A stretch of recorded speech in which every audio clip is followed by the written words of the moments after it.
하나님 말씀은 히브리서 11장 32절로 12장 2절까지의 말씀입니다. 오늘과 내일 계속해서 본문을 또 연결해서 할 수 있도록 하겠습니다. 오늘의 제목은 인내로서 우리 앞에 당한 경주를 하라라는 제목입니다. 본문의 내용을 들어가기에 앞서서 우리가 경주를 한다라는 개념이 무엇인지를 먼저 좀 앞에서 우리가 함께 그 개념을 좀 잡고 오늘의 본문을 들어갈 수 있도록 하겠습니다. 바울은 그가 보낸 여러 서신서에서 믿음의 삶을 권면할 때 믿음의 수고를 전쟁으로 표현하지 않고 언제나 믿음의 경주로 표현하고 있음을 봅니다. 그가 에베소서에서 하나님의 전신갑주를 취하라고 말하기도 하지만 이는 싸움에 임하는 자세를 말하기 위해서 사용한 비유일 뿐 어떻게 싸워야 하는지 그 싸우는 방식을 말하는 것은 아니었습니다. 바울이 믿음의 선한 싸움을 싸우라고 하면서 그 싸움을 경주로 비유할 때에는 언제나 믿음을 가지고 싸우는 그 방식을 설명하기 위함이었습니다. 그렇다면 바울은 왜 믿음의 영적 싸움을 사단과의 전쟁으로 표현하지 않고 믿음의 경주로 표현을 하고 있는 것일까요?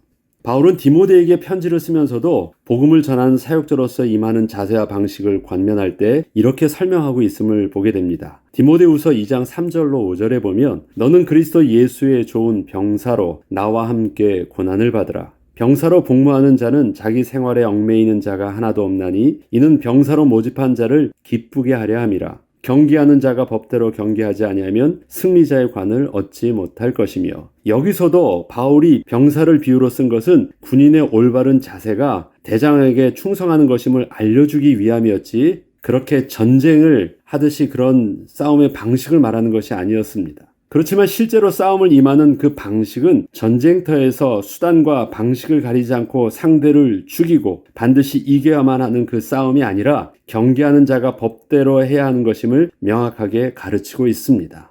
임하는 자세와 실질적으로 싸우는 그 방식은 개념이 다른 것입니다. 싸움과 운동 경기의 근본적 차이는 싸움에는 규칙이 없고 오직 이기는 것만이 중요한 가치이지만 전쟁을 말하는 것입니다. 운동 경기는 반드시 경기 규칙을 따라야 하는 것이 중요합니다. 그래야 이겨도 그 승리를 인정받을 수 있기 때문입니다. 이를 위해서 바울은 디모데에게 맹목적으로 이기는 싸움을 하라고 하지 않고 주권자가 생명의 면류관을 수여하는 승리자가 되도록 경기에 임하는 영적 싸움을 싸우라고 말하는 것입니다. 예를 제가 한번 들어보겠습니다. 지구상에 있는 거의 모든 나라는 4년마다 한 번씩 모두 모여서 올림픽 경기를 치릅니다. 지금은 그 의미가 많이 퇴색된 부분이 있기도 하지만 그래도 올림픽의 탄생 목적과 더불어 언제나 경기를 할 때면 모두 함께 부르짖는 것이 있습니다. 그게 뭐죠? 세계 평화를 부르짖습니다. 올림픽 경기는 세계 평화를 위해서 합니다. 이는 전 세계 사람들이 서로에게 가지고 있는 과도한 경쟁 의식과 욕구 불만들을 경기 규칙이 있는 건전한 운동 경기로 풀 수 있도록 하여서 불필요하게 서로 죽고 죽이는 싸움이 되지 않도록 하자는 취지였습니다. 이기기 위해서 치열한 싸움을 하되 경기장 안에서 심판관의 주권에 순종함 속에서 경기 규칙대로 함으로써 전쟁 욕구를 또 서로 안전하게 풀도록 한 것이었습니다. 히브리서는 교회의 유대인 회원들에게 예수 그리스도를 믿는 신앙을 지키고 이전의 생활 방식으로 되돌아가지 말도록 권면하기 위해서 쓰여졌습니다. 이는 유대 그리스도인 중 많은 사람이 여러 가지 고난의 무게에 시달려 교회를 저버리고 상대적으로 안전한 회당에 사는 유대교 방식으로 되돌아가고 있었기 때문이었습니다.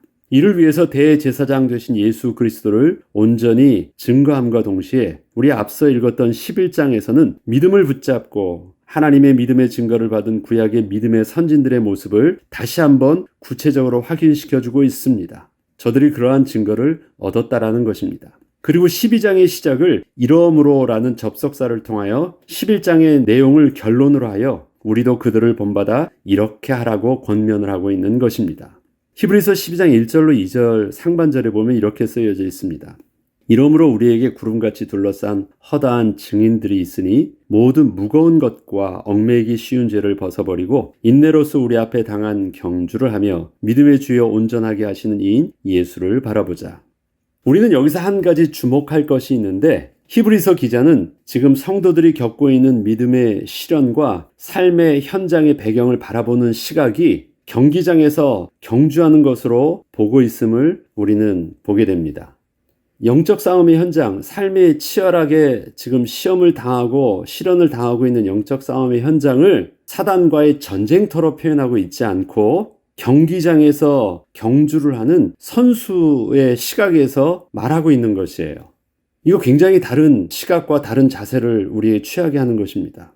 이것은 히브리서 11장의 믿음의 사람들이 바로 그러한 믿음의 경주를 해서 승리의 면류관을 얻은 사람들이라는 것을 또 말해주는 것입니다. 히브리서 11장에 우리 많은 내용들이 나오잖아요. 아벨부터 시작해서 노아, 에녹, 아브라함, 야곱, 이삭, 그 다음에 오늘 본문대는 앞서 나오는 기드온, 입다, 삼손, 바락, 그 다음에 부활을 본 사람들, 박해를 받은 사람들 쭉 나오잖아요. 그러한 모든 사람들을 다 어떻게 해서 믿음의 역사와 증거를 얻은 사람들이라고 표현하냐면 믿음의 경주를 해서 승리의 면류관을 얻은 사람들이라는 거예요. 그러므로 우리들도 그런 믿음의 경주를 인내로서 하자라는 것입니다. 만약에 그것을 저들이 어떻게 해서 이겼느냐? 저들이 전쟁터에서 믿음의 선한 싸움을 싸워서 마침내 승리를 쟁취한 사람이다라고 한다면 이거는 근본적으로 우리에게 다른 싸움의 방식과 자세를 말하는 것입니다. 경주라는 것과 전쟁은 다릅니다. 성경에서 계속해서 믿음의 싸움을 할 때 영적 싸움을 전쟁의 방식으로 싸우라고 말하지 않습니다. 전쟁은 이기는 게 진리예요. 지금 그 지구상에 일어나고 있는 전쟁을 보십시오. 잘 쐈다라는 것은 의미가 없어요. 페어플레이라는 개념이 없습니다. 왜? 지면 다 죽는 것이니까 멸종당하는 것이거든요. 그러니까 무조건 전쟁은 이기는 것이에요. 그런데 경기해야 된다고 합니다. 그리고 계속해서 강조하는 것이 뭡니까? 경기라는 말이 들어가면 반드시 중요한 말이 하나 나오는데 규칙대로 해야 된다는 거예요.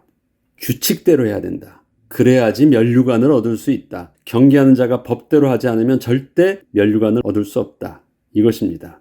또한 예수님께서는 어떻게 믿음의 경주를 하였는지에 대하여 이렇게 설명을 합니다. 그 앞에서 보면 믿음의 사람들이 이렇게 경주를 하였고 그러니까 예수를 바라보자. 이 말은 또 무엇이냐면 예수님도 결국 믿음의 경주를 통해서 이기신 분이라는 거예요. 자, 보면 히브리서 12장 1절로 3절에 보면 이렇습니다. 그는 그 앞에 있는 기쁨을 위하여 십자가를 참으사 부끄러움을 개의치 아니하시더니 하나님의 보좌 우편에 앉으셨느니라. 너희가 피곤하여 낙심하지 않기 위하여 죄인들이 이같이 자기에게 거역한 일을 참으신 일을 생각하라. 자, 피곤하여 낙심하지 않기 위하여.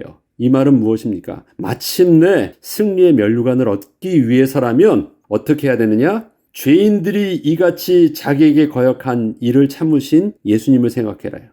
예수님이 어떻게 하셨다는 거예요? 참으셨대요. 그것을 기억하래요. 그럼 좀 더 보겠습니다. 예수님의 인내는 십자가를 참으신 것입니다. 예수님의 능력과 예수님의 가지고 있는 주권 속에서는 능히 이길 수도 있었고 뒤엎을 수도 있었고 십자가의 그 고통을 당하지 않으실 수도 있으셨는데 그대로 참으시고 그대로 당하셨다라는 것입니다. 이것은 예수님 입장에서 십자가는 부끄러움이셨고 죽음의 고통이시기도 하셨습니다. 이것은 전쟁의 시각에서 본다면 완전히 참패를 당하신 것입니다. 세상에서는 실패한 것이에요. 그러나 경주의 시각에서 본다면 결국 경기의 규칙대로 하여 마침내 의의 면류관을 받으신 것이었습니다.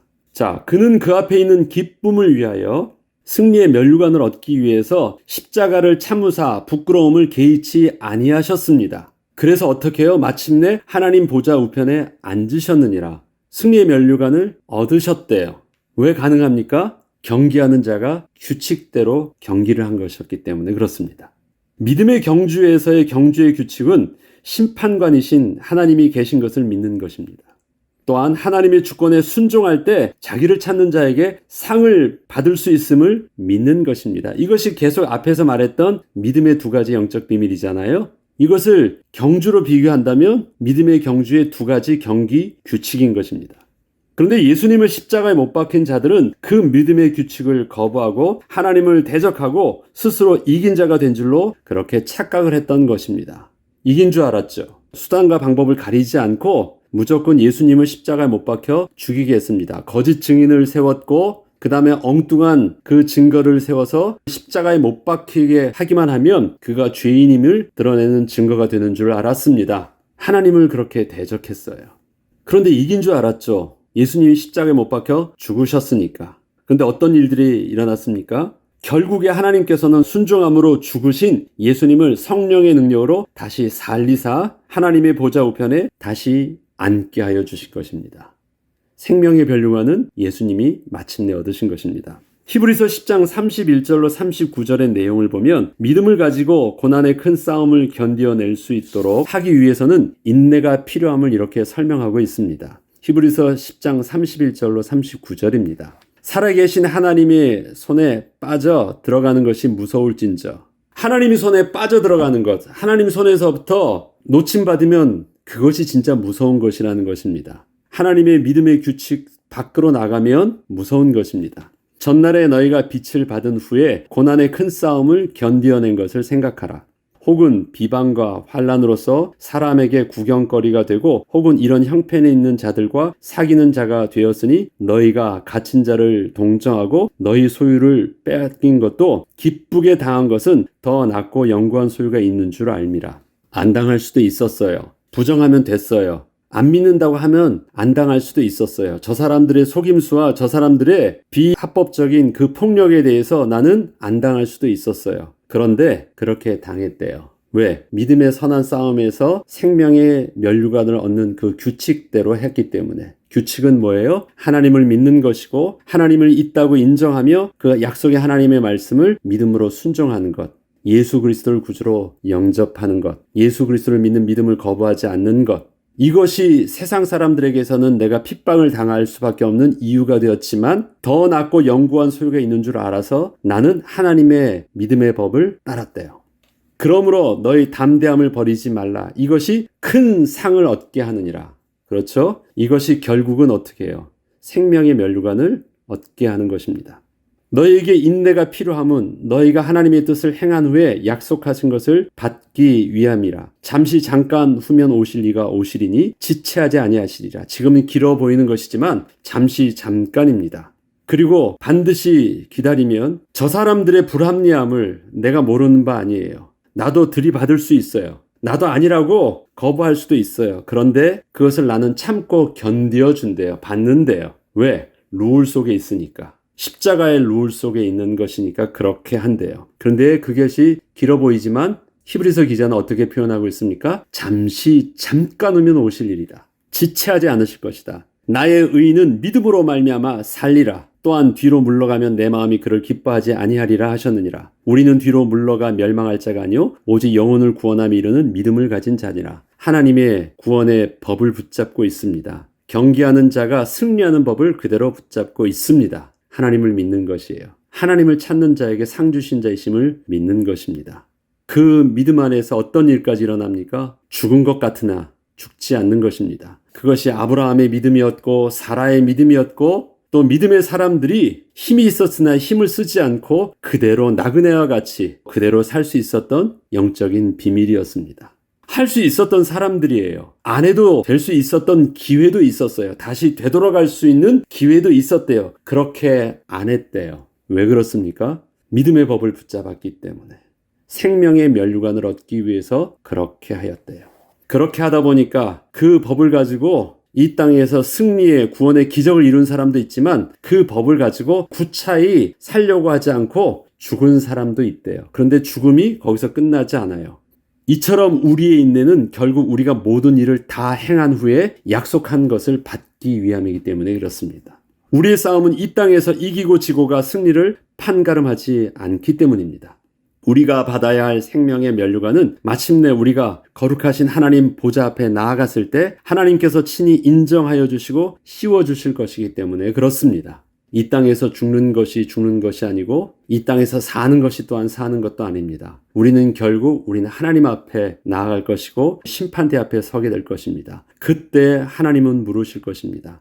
경계하는 자가 규칙대로 했느냐? 나더러 주여 주여 하는 자마다 다 아버지께로 올 자가 없다라고 말씀하실 것입니다. 그리고 그때는 반드시 우리에게 있어서 하나님의 언약대로 했는지 그 증거를 보실 것이고 그것을 따라서 의의 면류관을 우리에게 상으로 베풀어 주실 것입니다. 하나님께서 우리에게 가르쳐 주신 믿음의 법을 우리는 오늘도 붙잡고 하나님의 말씀에 온전히 순종함으로 승리하는 자가 되어야 되겠습니다. 그 승리는 전쟁에서 싸움에서 물불을 가리지 않고 이기는 승리가 아닙니다. 경계하는 자가 믿음의 법을 가지고 마침내 승리하는 그 승리의 법을 말하는 것입니다. 저와 여러분에게 주신 하나님의 믿음의 법, 그것이 오늘도 저와 여러분을 마땅한 승자로 세우는 축복이길 주 이름으로 축복합니다. 기도하겠습니다.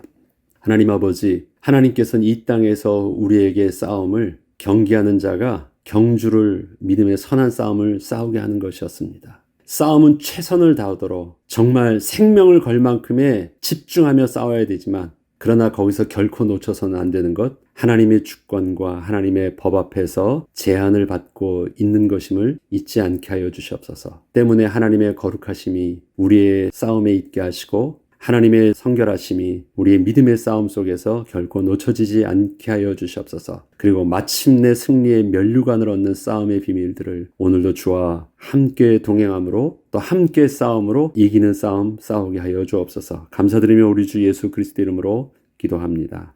아멘.